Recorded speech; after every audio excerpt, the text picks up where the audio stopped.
Assalamualaikum warahmatullahi wabarakatuh. Selamat pagi semuanya. Waalaikumsalam, Bu. Pagi, Bu. Waalaikumsalam, Bu. Pagi, Bu. Pagi. Ini ketua kelas kita belum hadir ya kayaknya. Boleh kalau gitu kita sambil nunggu teman lainnya, masih ada yang belum datang, mungkin bisa dibantu saya panggil yang paling atas saja ya. Agil, lagi pakai laptop nggak? Iya, Bu, lagi waktu, Bu. Oke, bisa dibantu absensi ya. Bentar saya buka Oke, dulu. Bu.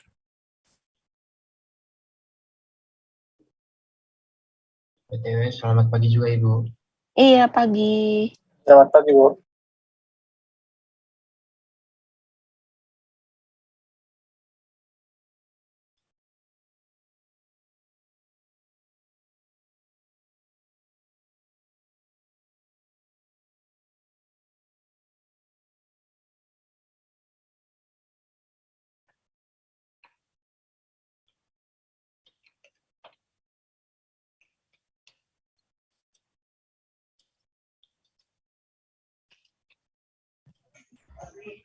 Ayo. Oke. Mungkin bisa di remote, Agil, minta tolong. Udah Oke, Bu. saya share screen ya.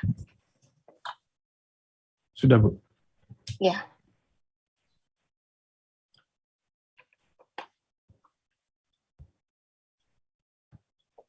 Langsung aja ya, Bu, isi email. Ya, isi email sama password yang paling bawah itu. Oke, baik, Bu.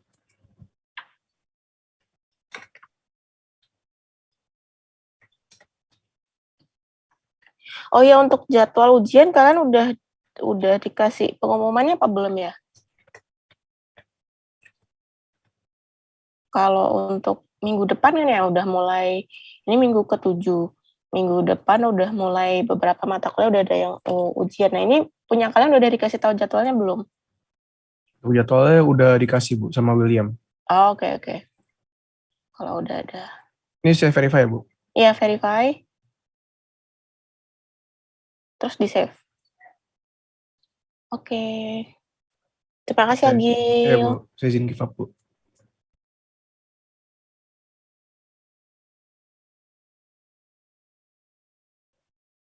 Oke, hari ini mungkin kita langsung mulai materinya aja ya. Nanti biar di akhir mungkin barangkali kita bisa main sedikit game di akhir kelas.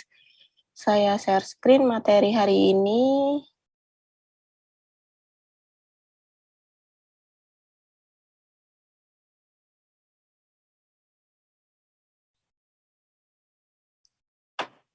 Ini slide saya udah kelihatan? Sudah, Bu. Oke, kita mulai ya. Jadi hari ini kita akan membahas mengenai input dan output. Jadi udah ada di chapter 7 di minggu ke-7. Materi kita tentang input dan output. Kemarin kan kita udah bahas satu-satu ya dari mulai memori, prosesor. Nah, ini sekarang kita masuk ke bagian input dan output-nya. Nah, di sini kita lihat, nah untuk yang awal seperti yang kita udah bahas juga ya, jadi untuk input dan output kita ini ada yang namanya kemarin kita sebutnya sebagai bus ya, jadi kayak jalur-jalur datanya itu ada 3 tipe. Yang pertama itu ada address line, data line, sama control line ya, seperti sesuai dengan namanya. Kalau address line dia membawa informasi alamat dari data yang sedang ditransmisikan, lalu kalau data line isinya datanya, kalau control line itu perintah ya, perintah misalnya read, write, dan sebagainya. Nah, ini contoh kontrolnya. Ini merupakan bagian dari sistem bus. Jadi input output kita dia terhubung juga ke tiga jalur busnya ini. Nah, terus habis itu nanti dia input outputnya ini dia yang akan mengatur nih, misalnya ini ada katakanlah port yang pertama, kedua, ketiga, 4, dan seterusnya. Misalnya port pertama ini connect ke yang namanya LCD, lalu port kedua connect ke yang namanya misalnya keyboard, terus yang ketiga ke USB, jadi bisa dicolokin oleh flash disk atau hard disk dan sebagainya ya. Nah, ini banyak sekali input-output yang bisa kita konekkan ke alat atau komputer kita. Misal kayak printer itu juga bisa kita colokin ke USB-nya. Nah, di sini kita mulai, tadi kan kita ada input, ada output. Nah, di sini untuk external device, seperti yang kita udah bahas juga di sebelumnya ya. Jadi kalau misalnya kita sebut eksternal berarti dia kita colokin atau kita masukin sistemnya itu melalui input output modulnya, di mana dia melalui namanya peripheral device ini atau kemarin kita sebut juga sebagai interface itu. Nah, di sini ada 3 tipe dari external device. Itu ada yang tipenya human readable, berarti artinya dia itu bisa dipakai secara langsung oleh manusia untuk berkomunikasi, maksudnya bukan berkomunikasi ya, apa ya, bisa dibaca langsung oleh manusia, kayak misalnya printer gitu ya, jadi outputnya nanti bisa langsung dibaca oleh manusia. Terus habis itu contoh lain kayak LCD, nah ini dia masuk kategori human readable juga.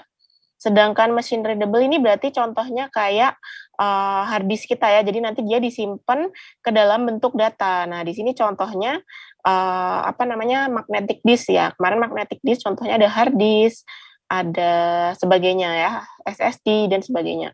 Sedangkan untuk komunikasi, nah ini dia dipakai untuk berkomunikasi dengan alat-alat lain. Nah, ini contohnya misalnya kayak misalnya ada Bluetooth tambahan, kadang-kadang kan misalnya untuk komputer kita perlu tambahkan kayak modul Bluetooth dicolokkan atau infrared gitu ya, atau misalnya bisa aja kayak kabel kabel LAN. Nah itu ya misalnya kita mau konekin antara komputer satu ke komputer lainnya itu bisa pakai kabel LAN. Nah itu juga termasuk ke bagian dari input output, jadi bisa dipakai untuk yang namanya communication ini. Nah, terus untuk alurnya, nah ini adalah blok diagram dari kalau kita koneksi ke external device ya. Jadi sinyal-sinyal perintah apa saja yang dikirimkan dan diterima. Nah ini ya. Jadi misalnya ini adalah external device. Nah jadi di mana kita itu ada yang namanya kalau dari input output tuh tadi ya kita sebut sebagai control signal ini ya yang ada di control line ini. Nah, misalnya dia memberikan perintah untuk read atau write. Nah, ini dikirimkan ke device melalui control logic ini. Nah, terus habis itu nanti kirim statusnya. Misalnya, oh udah ready nih buat misalnya mau diproses atau berbagai macam ya, statusnya bisa berbagai macam. Nah, ini statusnya itu dikembalikan juga berupa status signalnya ini. Nah, terus habis itu misalnya dia memproses data. Nah, datanya itu nanti lewat yang ini, data bit ini ya. Jadi dia melalui jalur yang berbeda ya, karena di sini ada yang namanya data lines ini. Nah, data lines ini, data yang dimasukkan, dia melewati si buffer gitu ya. Jadi tadi misalnya si kontrolnya itu bilang, oh udah ready nih untuk read, atau misalnya mau write data, nah dia menampung si datanya lewat data bitnya ini. Nah, jadi diterima dan disimpan di buffer sementara ya, untuk diolah si datanya. Nah, di sini ada yang namanya transducer. Nah, di mana transducer ini berarti artinya dia itu sifatnya adalah menerjemahkan gitu. Jadi istilahnya dia itu penerjemah antara si input output ke komputer kita. Kayak misalkan keyboardnya. Jadi kalau keyboard itu nanti dia akan menerjemahkan. Jadi kalau kita mencet keyboard huruf A, B, C gitu ya. Nah, nanti kan itu akan menimbulkan pulsa-pulsa listrik ya. Jadi misalnya ada listrik di jalur keyboard A, B, sama C. Nah, nanti sama dia diterjemahkan. A itu diubah nilainya ke nilai misalnya ASCII ya. Kan komputer kita biasanya mengelola dalam bentuk bit-bit heksadesimal. Nah, itu si huruf A, B, C itu dikonversi, nah diubah dia menggunakan kode standar yang namanya ASCII itu. Nanti kita lihat ya contohnya. Nanti diubah dalam bentuk bit-bit, nah baru nanti kalau misalnya butuh dimasukin lagi ke komputer, nanti melewati data bit lagi gitu. Nah ini untuk transducer ini dia tugasnya adalah menerjemahkan atau mentranslatekan gitu ya, perintah-perintah yang dimasukkan user gitu ya, melalui eksternal device-nya, nah ini ditranslatekan oleh transducer ini. Nah ini dia berkomunikasi gitu ya dengan misalnya tombol-tombol keyboard-nya, nah ini melalui data to and from environment-nya. Jadi misalnya ini connect ke tombol-tombol dari keyboard-nya gitu. Atau misalnya kalau mouse ada tombol kiri, tombol kanan, ada bagian scroll-nya dan sebagainya. Nah, terus habis itu ini tadi ya untuk keyboard dan monitor. Nah, di sini biasanya standar yang dipakai untuk berkomunikasi itu menggunakan sebelumnya kita sebut sebagai ASCII itu ya. atau kalau secara internasional dia disebutnya International Reference Alphabet atau IRA ini ya. Nah, di mana ini satu nilainya itu dia bernilai biasanya direpresentasikan dengan 7 bit nilai bit gitu ya. Jadi bitnya itu dia merepresentasikan nanti beda-beda sesuai dengan si tergantung ya perintahnya mau apa gitu. Nanti kita lihat tabel konversinya. Nah, ini jadinya kalau kita punya 7 bit, maka akan ada 128 karakter yang berbeda yang bisa direpresentasikan. Nah, tapi ada juga karakter-karakter khusus ya, nanti kita bisa lihat. Contohnya misalnya dia lebih dari 2 byte ya. Jadi 7 bit ini kan dia 1 byte atau 8 bit kan sebenarnya 1 byte. Nah, ini kadang-kadang ada yang dia mengkonsumsi sampai 2 byte, 3 byte dan seterusnya. Kayak misalnya emoticon. Nah, itu emoticon kan dia tersusun dari beberapa ASCII gitu ya, kadang-kadang. Nah, nanti kita bisa lihat contohnya. Nah, terus habis itu di sini tadi karakter ada 2 tipe ya, yang dia bersifat printable sama di sini yang bersifatnya kontrol. Nah, kalau printable ini kayak misalnya datanya itu sendiri ya, jadi bisa ditampilkan di LCD atau di kertas, sedangkan kalau yang tipenya kontrol ini dia bersifat memberikan sinyal-sinyal kontrol ya, kayak misalnya apakah printernya sudah ready, apakah misalnya mau menginformasikan bahwa status tintanya udah habis atau belum. Nah, ini menggunakan sinyal kontrol. Nah, untuk keyboard code ini juga sama ya. Keyboard code ini dia juga menggunakan ASCII ya, atau kita sebut sebagai IRA ini. Nah, ini dia untuk merepresentasikan si nilai-nilainya tadi. Nah, ini tadi transducernya dia menerjemahkan ya kode antara sinyal-sinyal elektronik yang dikirim dari si tombol-tombol keyboard. Nah, terus habis itu diterjemahkan ke si nilai-nilai ASCII ini. Nah, di sini fungsi-fungsi dari input-output. Nah, ya seperti yang kita ketahui ya, kalau input-output tujuannya buat apa? Nah, yang pertama, di sini manfaatnya untuk melakukan kontrol timing gitu ya. Jadi di sini dia akan mengkoordinasikan kapankah si misalnya data internal, data eksternalnya itu perlu saling ditransmisikan. Jadi di input output itu ada kontrol dan timing ya. Dia tugasnya mengatur lalu lintas ya, traffic lalu lintas antara si kapan input outputnya ini perlu ditransmisikan. Terus habis itu ada yang disebut untuk processor communication. Nah, ini berarti biasanya fungsinya untuk mengencode, decode data gitu ya. Jadi kayak misalnya tadi sinyal listrik, nah terus habis itu diubah bentuknya ke sinyal-sinyal binary atau bit gitu ya. Nah, ini di-encode, di-decode supaya sesuai dengan data yang dibutuhkan oleh komputer gitu. Terus habis itu dipakai untuk device communication gitu ya, misalnya data-datanya tadi misalnya apakah printernya ready atau enggak, status information-nya apa, apakah printernya lagi error dan sebagainya. Terus ada juga data buffering. Nah, ini kalau data buffering tentu aja dia digunakan untuk menyimpan data-data yang akan ditransmisikan. Nah, ini tergantung dari besarnya buffer ya. Kalau misalnya buffernya semakin besar, jadi kadang-kadang nunggunya sampai penuh itu kadang lebih lama. Ada juga buffer yang kecil, nah itu berarti dia jumlah yang dikirimkan tiap waktunya lebih banyak. Terus habis itu ada juga fungsi error detection. Nah, ini untuk mendeteksi adanya error ya, kayak kemarin kan ada error detection misalnya dengan menggunakan metode Hamming, menggunakan metode parity dan sebagainya ya. Ada berbagai macam error correcting code yang bisa kita pakai. Nah, lalu terus di sini ada input output atau block diagram I/O modul. Ini sebenarnya mirip-mirip aja, cuma di sini kita bisa lihat, jadi kalau misalnya si data register, dia itu terhubung dengan inputnya itu data ya, karena data register dia menyimpan isinya itu berupa data. Terus kalau status control register, nah ini dia terkoneksi juga dengan data, tapi dia juga terkoneksi dengan input-output logic ya. Nah, jadi dia nanti bisa menerima input-output logic dan dimasukkan ke control register ini. Sedangkan kalau input-output logic, dia tadi ya terhubung dengan address line, control lines, dan juga si datanya itu. Nah, ini datanya itu melalui si control registernya ini. Nah, terus habis itu nih dia terkonek ya dengan external device-nya, misalnya tadi ada printer, misalnya ini external device satunya printer, external device 2-nya adalah mouse, LCD, dan sebagainya. Nah, ini jadi sebenarnya cuma mau memberitahukan informasi dia terhubung dengan apa saja untuk masing-masing komponennya. Nah, ini contoh dari Unicode number ya tadi yang saya mau tampilkan yang ini dulu. Nah, jadi kita kalau misalnya menggunakan komputer itu kan mengelola datanya menggunakan binary ya, menggunakan hexadesimal, binary, dan sebagainya. Nah, ini maka kayak misalnya kita mau menginputkan, katakanlah tadi kita pencet keyboard huruf A.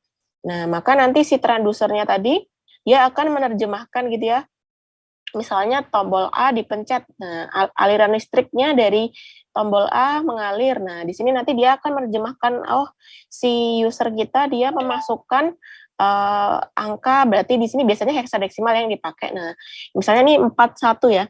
Nah, ini berarti angka 41 berarti yang akan dimasukkan ke dalam si datanya tadi gitu. Ini untuk yang A. Terus B, oh ternyata yang dipencet B berarti yang angka dimasukkan adalah 42 gitu. Jadi untuk masing-masing A, B, C, D, E, dan seterusnya ini direpresentasikan dengan menggunakan angka ini. Bisa binary, bisa hexadesimal ya, tergantung representasi dari komputernya, tapi biasanya kebanyakan menggunakan hexadesimal.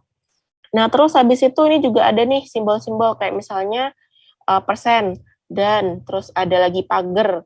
Nah, ini dia menggunakan juga ASCII ya.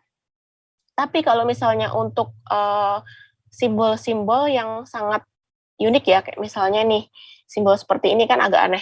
Nah, ini biasanya dia direpresentasikannya lebih dari satu byte. Nah, karena istilahnya kan kalau kita memiliki 8 bit data, berarti kita memiliki 2 × 8 alamat yang bisa kita addresskan ya. Jadi mulai dari 1 sampai 100 mulai dari 0 sampai 127.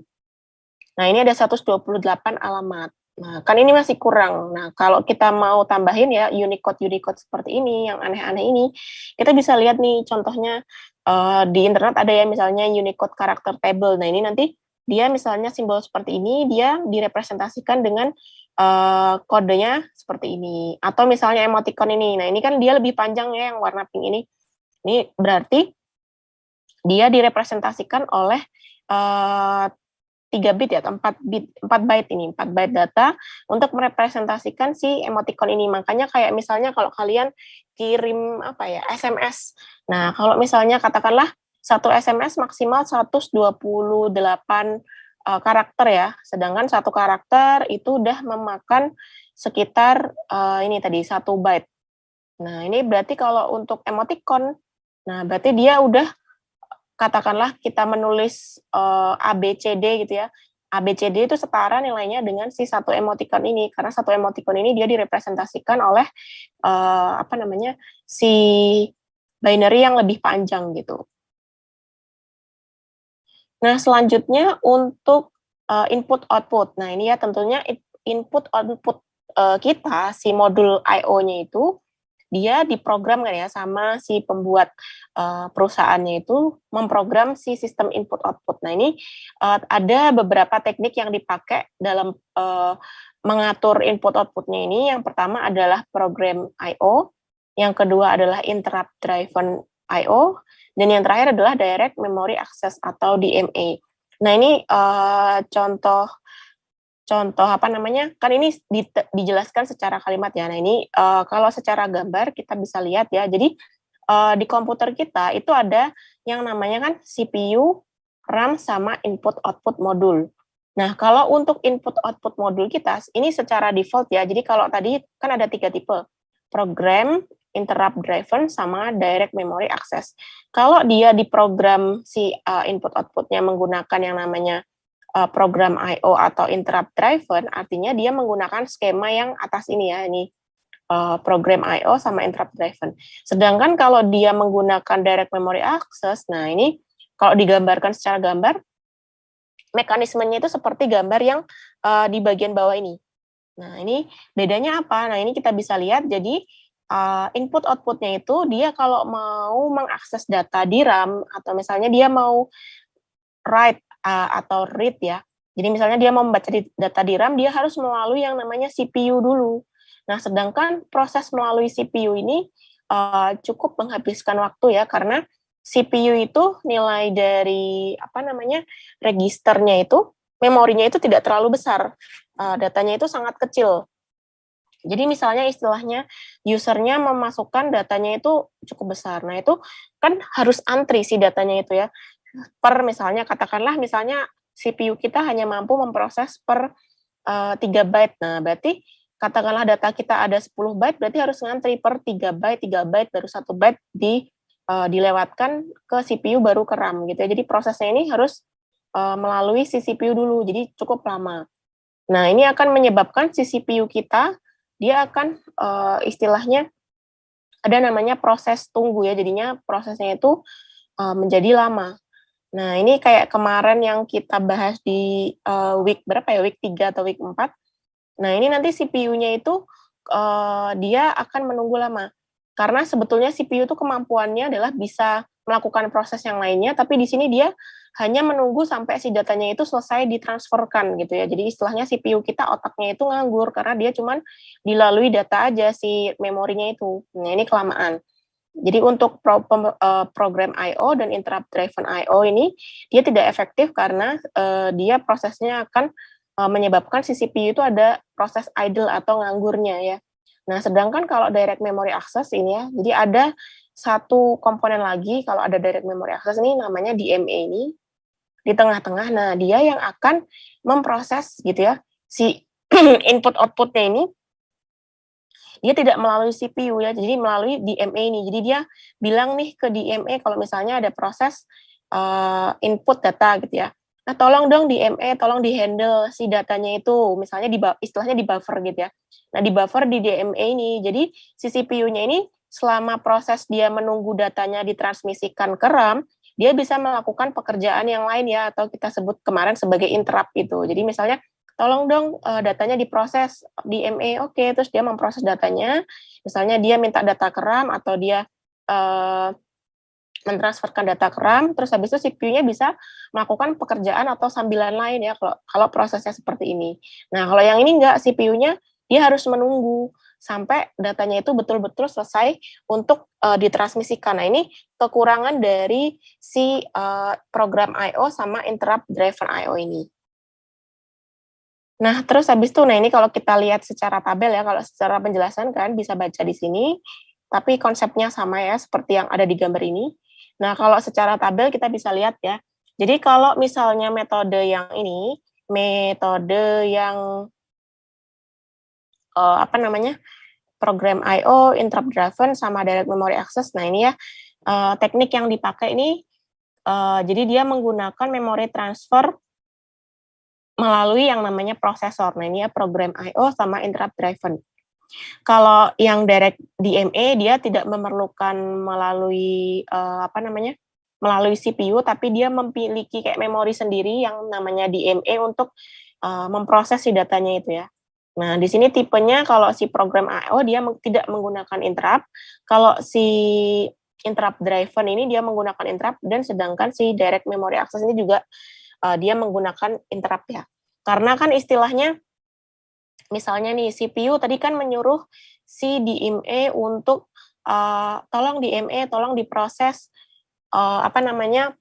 ambil data dari RAM terus dikasihkan ke input output untuk ditampilkan di display LCD. Nah, si CPU-nya udah bilang ke DMA ngeloading si datanya dari RAM. Nah, karena CPU-nya nganggur, nah di sini CPU-nya dia bisa melakukan pekerjaan lainnya. Nah, selama dia melakukan pekerjaan lain, nah nanti ketika DMA udah ready, dia akan memberikan sinyal interrupt yang warna kuning ini ya.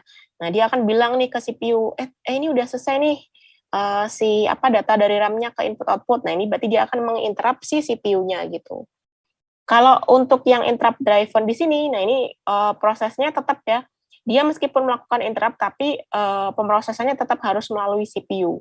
Cuma bedanya di sini kalau yang interrupt dia bisa misalnya ada tiba-tiba interrupt dari misalnya ada device yang error dan sebagainya, si proses untuk interrupt driven ini dia memungkinkan adanya interrupt. Sedangkan kalau program I/O ini dia tidak bisa diinterrupt oleh proses apapun. Jadi benar-benar harus nungguin sampai si prosesnya itu selesai gitu.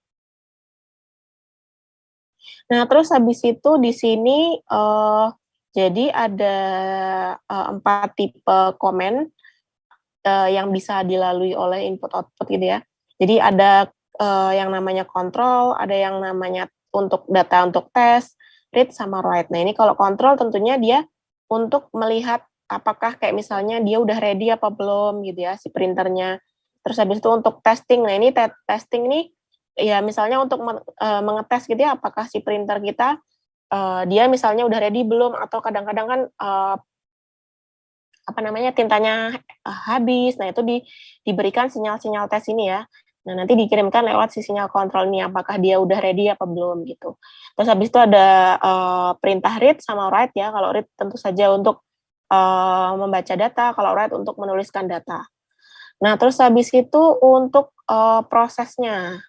Nah, di sini perbedaan proses dari 3 tipe tadi ya. Tadi kan kita punya yang namanya program input-output, interrupt input-output, dan direct memory access. Nah, perbedaannya digambarkan dengan menggunakan diagram seperti ini.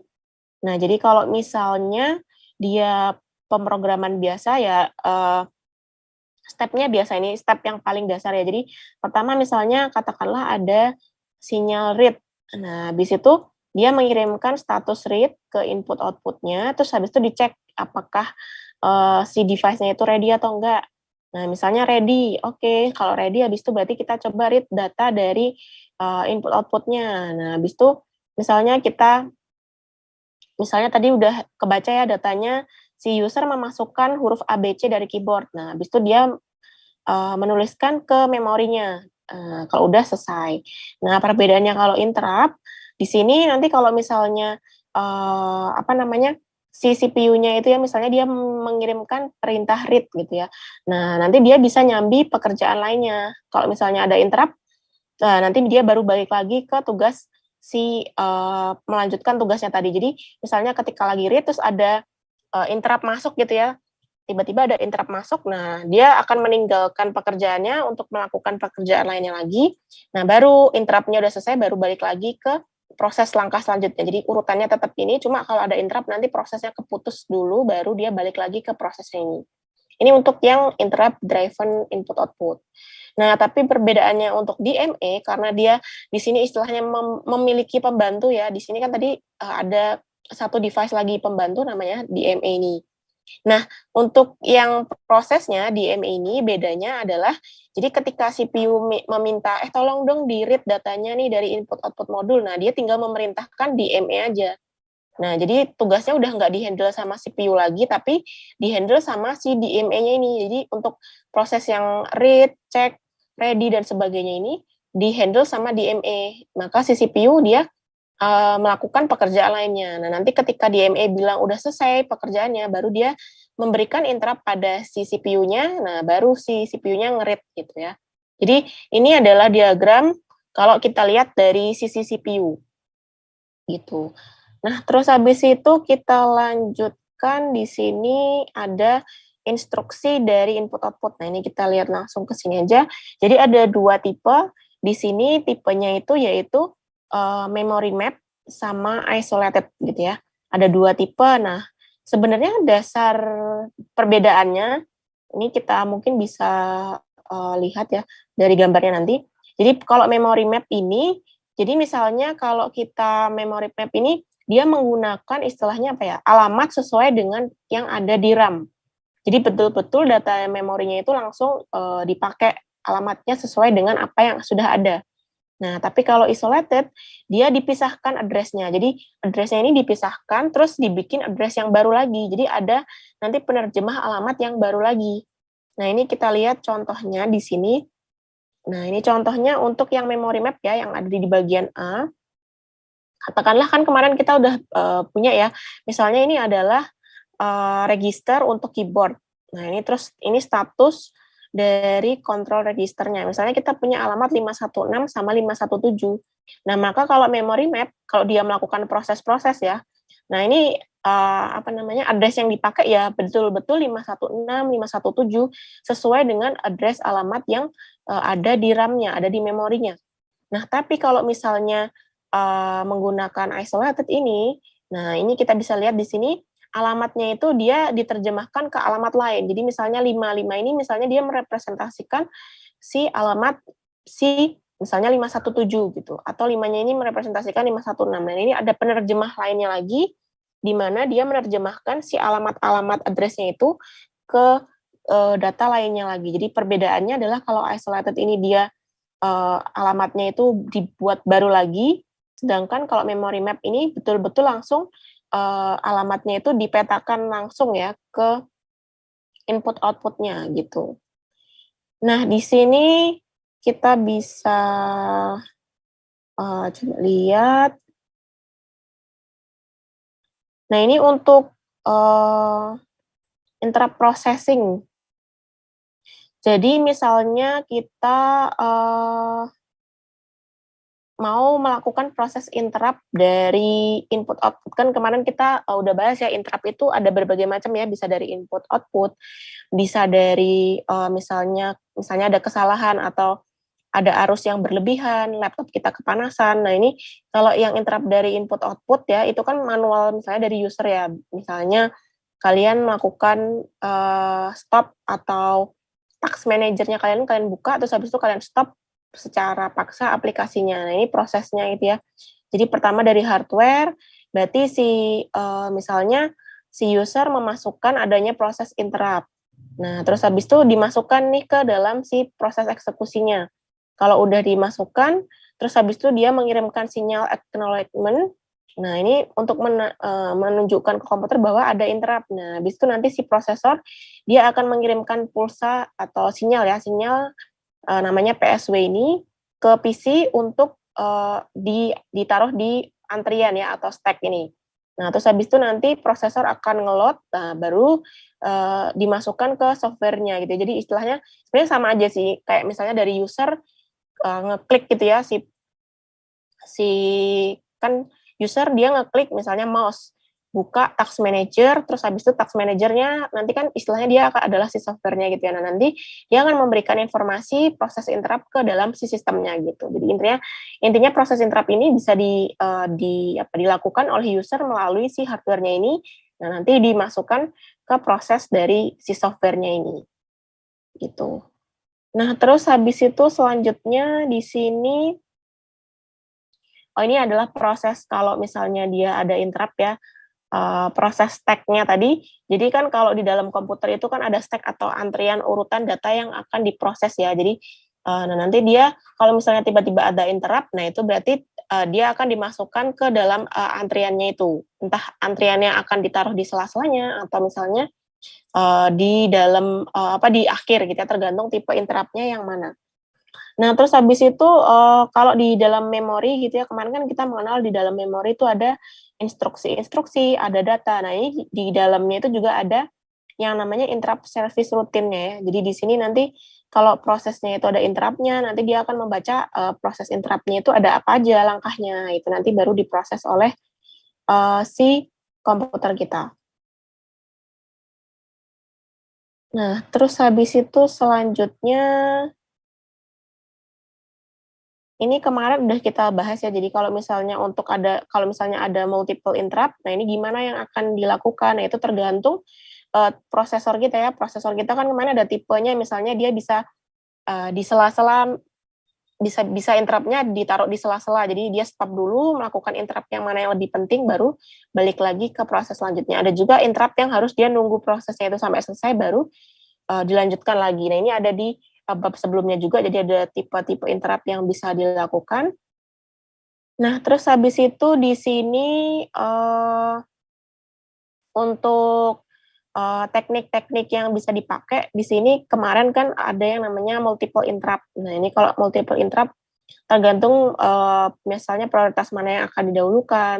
Terus ada software pool, daisy chain, bus arbitration. Nah, ini bedanya adalah kalau misalnya multiple interrupt line ini, berarti interrupt-nya itu ada beberapa. Nah, terus habis itu nanti tergantung dari kasusnya ya. Jadi mana yang paling penting, mana yang paling prioritas gitu akan misalnya didahulukan. Terus habis itu ada juga yang namanya software pool. Nah, dia akan mendeteksi adanya interrupt kalau misalnya ada ada modul yang melakukan interrupt gitu ya. Nah ini tapi kalau software pool ini biasanya lebih lama karena dia harus menentukan dulu mana yang si software mana kan dia kayak pooling gitu ya. Polling kan istilahnya melakukan kayak misalnya perhitungan suara gitu. Jadi misalnya nih kita buka Microsoft PowerPoint, Microsoft Word, sama Microsoft Excel. Nah, dari ketiganya sama-sama crash nih aplikasinya. Nah, terus habis itu si Microsoft Word, Microsoft Excel, Microsoft PowerPoint, dia pooling nih, dia bilang, oh ini errornya ada di bagian misalnya katakanlah loading data dari si memori. Nah, mereka bertiga sama-sama bilang dari memori. Nah, nanti baru diproses interrupt-nya. Nah, ini tapi kalau dia menggunakan metode pooling ini, dia lebih lama ya, karena kan dia harus istilahnya mengumpulkan suara gitu ya, harus menentukan mana yang lebih banyak errornya, mana yang enggak. Nah, terus habis itu ada yang tipenya daisy chain.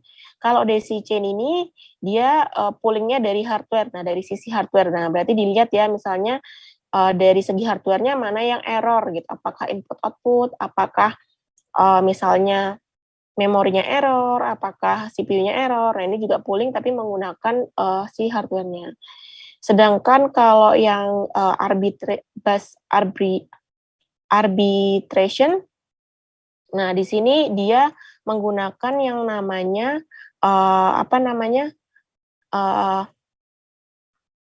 jadi dia menggunakan input output modul, terus habis itu dia menggunakan kontrol, habis itu nanti dia melakukan kayak proses, misalnya ada satu input output yang melakukan request interrupt gitu. Nah, terus habis itu dia dimasukkan ke request line. Nah, habis itu nanti akan dimasukkan ke dalam stack tadi. Nah, baru dimasukkan ke interrupt knowledge itu. Nah, baru nanti melakukan proses request. Nah, ini tapi di sini diubah ke dalam bentuk vektor ya. Si bentuknya ini diubah ke bentuk sinyal-sinyal vektor. Nah, terus habis itu mungkin kita bisa lihat yang paling penting adalah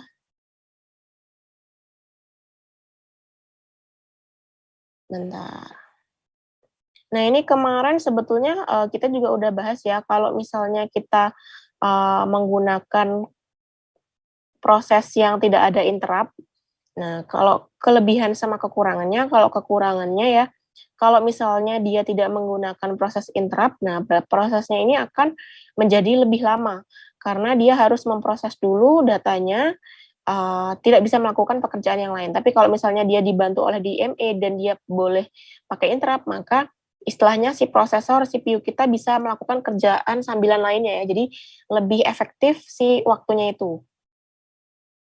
Nah, di sini kalau blok diagram dari DMA, jadi DMA itu dia menerima datanya itu ada data count, data register, address register, sama control logic. Nah, ini sama ya, jadi pasti ada data, alamat, terus habis itu ada si kontrolnya itu.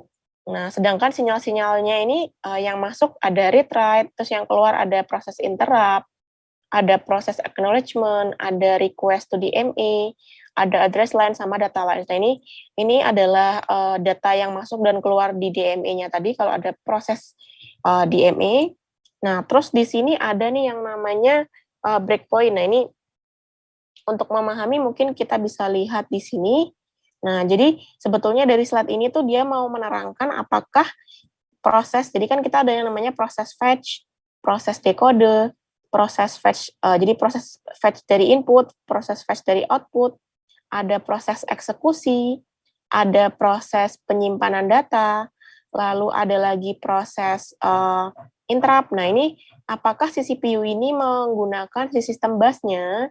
Nah, ini kalau yang hijau berarti iya dia menggunakan si sistem bus. Kalau dia tidak, berarti tidak menggunakan sistem bus. Jadi istilahnya kalau kita lihat ke diagram yang kita udah lihat tadi ya di slide yang 12. Oh ya, slide-nya udah saya upload di e-learning ya tadi sebelum kelas. Nah, ini kita bisa lihat ya di sini. Jadi sistem bus itu maksudnya yang warnanya orange sama hijau ini. Jadi apakah dia melalui proses sistem bus gitu ya. Kita balik lagi ke slide yang tadi. Jadi misalnya kalau proses fetching data. Nah, kalau proses fetching data, apakah dia butuh sistem bus? Iya, karena kan proses fetching data itu berarti artinya si CPU dia merequest data dari RAM ya.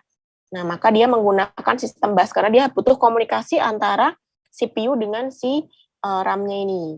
Nah, lalu diproses namanya decode. Jadi CPU melakukan proses decode. Nah, decode ini berarti kan dia menerjemahkan dari sinyal-sinyalnya itu ditranslate ya. Misalnya 001 artinya apa? Oh, 001 ternyata artinya memberikan perintah read. Nah, itu berarti dia menerjemahkan. Nah, kalau proses decode berarti dia tidak perlu menggunakan sistem bus. Makanya dia dicoret sini yang warna merah. Berarti artinya proses decode itu bisa berlangsung di dalam CPU itu sendiri. Kalau proses fetch sama juga ya. Fetch berarti dia meminta data. Nah, di sini tapi bedanya misalnya di sini dari input, yang misalnya di sini dari outputnya. Nah, dia menggunakan sistem bus juga. Nah, kalau proses eksekusi tentu aja nggak perlu ya. Dia langsung dieksekusi misalnya di CPU-nya. Berarti dia ada di dalam CPU. Sedangkan proses store. Nah, berarti store ini menyimpan data ke memori. Nah, berarti artinya dia menggunakan si jalur busnya itu ya. Terus kalau dia melakukan sinyal interrupt, nah berarti dia juga menggunakan jalur bus komunikasinya. Jadi istilahnya yang hijau ini apakah dia berkomunikasi dengan device lain? Iya, kalau yang hijau. Kalau yang merah berarti dia tidak berkomunikasi dengan si komponen lainnya. Nah, terus sedangkan kalau case hit, nah ini case hit itu adalah case hit itu kemarin yang kita bahas ya. Jadi case hit itu adalah ketika si datanya itu sudah tersedia di case. Nah, kalau dia melakukan proses fetch, decode, fetch, execute sama store, nah ini berarti artinya tidak case hit ya, karena datanya itu tidak ada di case. Sedangkan kalau interrupt, nah ini biasanya dilakukan ketika adanya case hit ini gitu. Jadi bisa dilihat di tabel ini mana yang melakukan case hit atau yang enggak. Nah, ini kalau misalnya X ya, warna merah, ini juga menandakan bahwa artinya si DMA ini bekerja karena si sistem busnya ini sedang kosong ya. Jadi si proses DMA bisa berlangsung karena si jalur sistem busnya itu lagi nggak dipakai gitu ya. Jadi istilahnya sama kayak jalan istilahnya gang ya. Gang kan kecil. Misalnya hanya bisa dilalui oleh satu orang nih yang lewat. Nah, ini berarti antara CPU sama DMA dia harus gantian menggunakan si gang itu karena jalannya sempit. Jadi yang lewat misalnya hanya bisa satu orang gitu ya, hanya bisa satu data. Nah, ini sama seperti DMA. Jadi kalau dia lagi melakukan proses si CPU-nya berarti DMA-nya harus nunggu. Tapi ketika DMA-nya melakukan proses, nah si CPU-nya juga gantian harus nunggu gitu karena si jalurnya ini hanya satu gitu ya. Maka proses DMA hanya bisa bekerja ketika proses decode, execute ini. Ya, jadi karena si CPU-nya lagi nggak pakai si jalurnya tadi gitu. Jadi fungsi dari tabel ini bisa digunakan untuk menentukan kapan si DMA bekerja, kapan si CPU-nya bekerja untuk menggunakan si jalur busnya itu. Nah, di sini tadi kan konfigurasi dari DMA yang saya tunjukkan tadi kan seperti yang mana ya? Seperti yang ada di gambar ini ya, yang tipe yang B sama C. Jadi ada 3 tipe konfigurasi yang bisa kita lakukan. Nah, ini bisa aja si prosesor, DMA, sama input-output ada di seperti ini, satu jalur bus. Tapi bisa aja si input-outputnya ini di bawah di si DMA-nya. Nah, kalau dia di bawah DMA-nya, ini keuntungannya adalah dia bisa memproses lebih cepat ya, karena istilahnya tadi ya, si jalurnya ini hanya bisa dilalui oleh, misalnya ada batas maksimumnya, misalnya hanya 1 atau 2 gitu ya. Nah, berarti si DMA ini harus gantian dengan prosesor menggunakan jalurnya ini. Tapi kalau misalnya jalurnya ini seperti ini, nah ini berarti DMA-nya bisa langsung melakukan akses ke input-output. Misalnya jalurnya lagi kepakai sama prosesor gitu ya. Nah, jadi keuntungan untuk yang B sama C adalah prosesnya ini lebih efektif ya, karena DMA bisa memproses langsung ke input dan si outputnya ini. Nah, terus habis itu selanjutnya di sini kita bisa lihat bahwa, jadi input-output kita itu nanti ada berbagai macam ya. Jadi kayak misalnya yang udah kita kenal, ada yang namanya USB. Nah, ini salah satu yang kita tahu ya, colokan USB, kalian pasti udah kenal. Ini sangat banyak dipakai. Terus habis itu, tapi sekarang udah berkembang juga ya USB ini, udah ada USB-C, USB apa yang kecil itu dan sebagainya. Ini tipe-tipenya juga ada berbagai macam. Ini dikembangkan awalnya adalah USB 1, USB 2, USB 3, USB 3.1. Nah, ini perbedaannya hanya di kecepatan data transfernya ya. Jadi tentu aja seiring berjalannya waktu kan teknologi semakin canggih gitu ya. Jadi semakin besar tipenya ya USB 3 dia memiliki kecepatan transfer data yang lebih besar. Nah, ini kita bisa lihat ya dia bisa sampai 9,7 GB per second. Kalau waktu USB 1 dia hanya bisa 1,5 megabyte per second gitu. Nah, tapi ini juga kalian menggunakannya harus sama-sama USB yang sama. Jadi misalnya port USB di komputer kalian USB 3, tapi flash disk kalian ujungnya dia menggunakan istilahnya USB 1. Nah, sama aja, berarti transfer rate-nya pasti dia akan mengambil kecepatan yang paling rendah ya, karena kan istilahnya jalurnya kan yang USB 1 lebih sempit gitu ya dibandingin yang USB 3 gitu. Nah, maka di sini kalau misalnya mau mengefektifkan si jalur transmisi datanya, berarti harus menggunakan yang memiliki kecepatan yang sama-sama cepat ya tentunya. Gitu. Terus habis itu ada yang namanya di sini Firewire Serial Bus. Nah, ini koneksi serial ya. Nah, ini juga biasanya kita sebut sebagai SCSI. Nah, ini salah satu standar dari IEEE ya, standar secara internasional. Ini juga memiliki kemampuan kecepatan yang tinggi dalam mentransmisikan data. Ini menggunakan datanya itu tipe serial.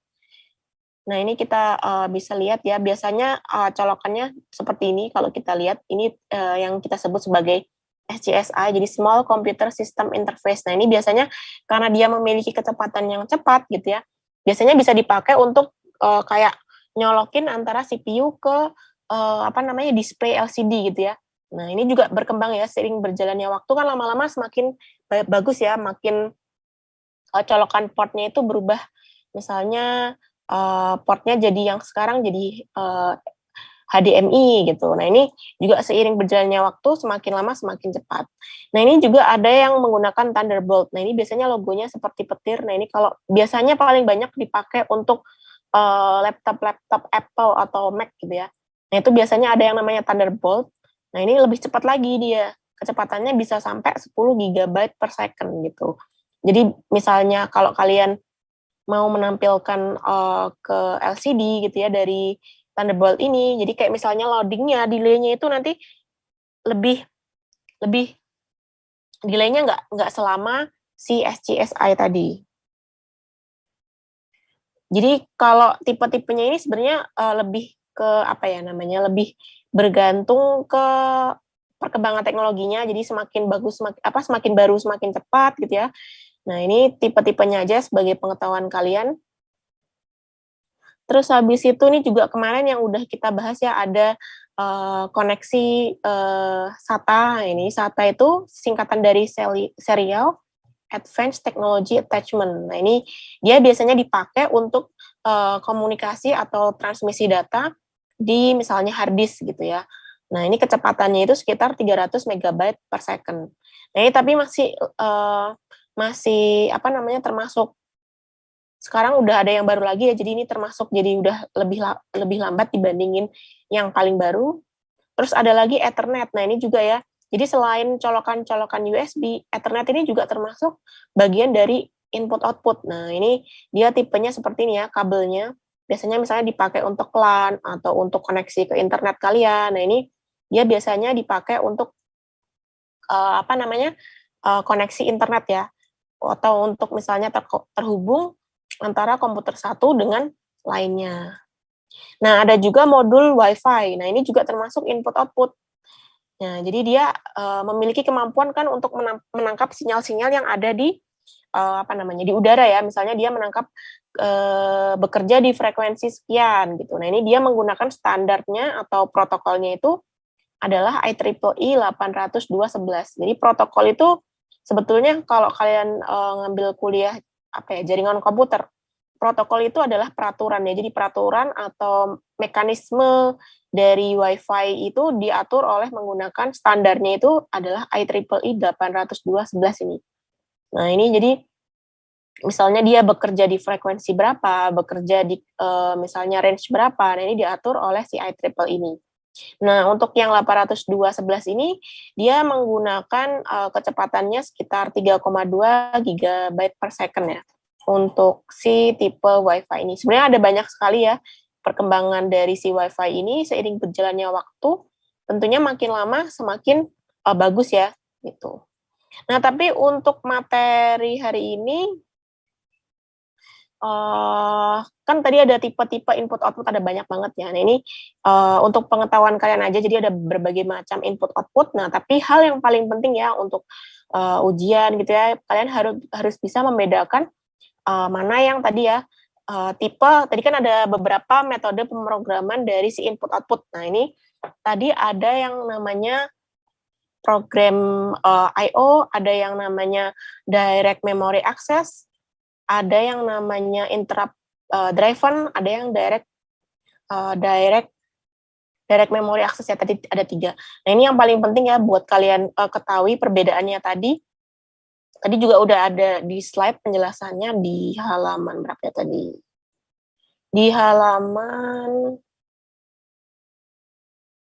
nah ini di halaman 11. Nah, ini yang perlu kalian basic yang betul-betul kalian harus tahu dari bab ini gitu ya. Jadi perbedaan program I/O, interrupt driven I/O, direct memory access. Nah, ini kalau secara gambar gitu ya, metodenya itu digambarkan seperti ini gitu. Nah, ini kalau secara tabel dirangkumnya seperti ini gitu. Jadi materi yang paling penting dari minggu ini adalah perbedaan antara metode-metode pemrograman atau metode-metode dari gimana I/O ini mengakses si RAM dan input outputnya itu gitu.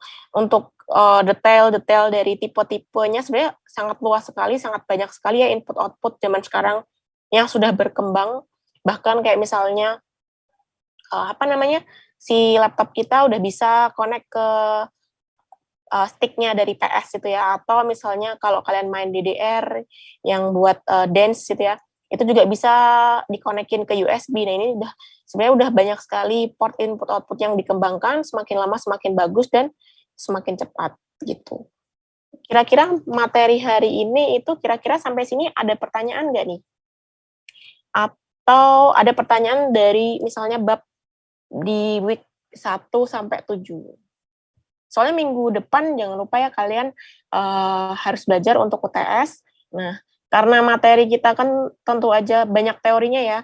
Kalau banyak teori pasti pelajaran apapun lah, kalau pelajaran yang istilahnya banyak teorinya berarti nilai kalian itu bergantung seberapa luas kalian mempelajari materi itu, seberapa dalam atau memahami kalian dari materi itu, dan kuncinya ada di banyak-banyak baca. Atau misalnya kalau zaman sekarang kan udah gampang ya, nih misalnya kalian males nih belajar gitu kan, kalian bisa nih pakai YouTube, terus misalnya cari aja bab hari ini misalnya bab input output. Nah, itu kalian buka di YouTube udah banyak sekali kuliah online di YouTube ya yang membahas tentang misalnya input output. Terus kalian tinggal dengerin aja kan misalnya di bab 1 misalnya tentang perkembangan teknologi komputer ya. Nah, itu sambil tiduran, sambil dengerin dari YouTube, kalian bisa nggak perlu baca lagi, bisa dengar apa aja perkembangan dari komputer gitu. Kira-kira sampai sini ada pertanyaan atau ada yang misalnya masih bingung nih yang minggu berapa ya? Minggu kedua apa minggu ketiga yang waktu menghitung ukuran memori atau misalnya menentukan proses-prosesnya. Kira-kira ada yang masih bingung nggak sampai sini?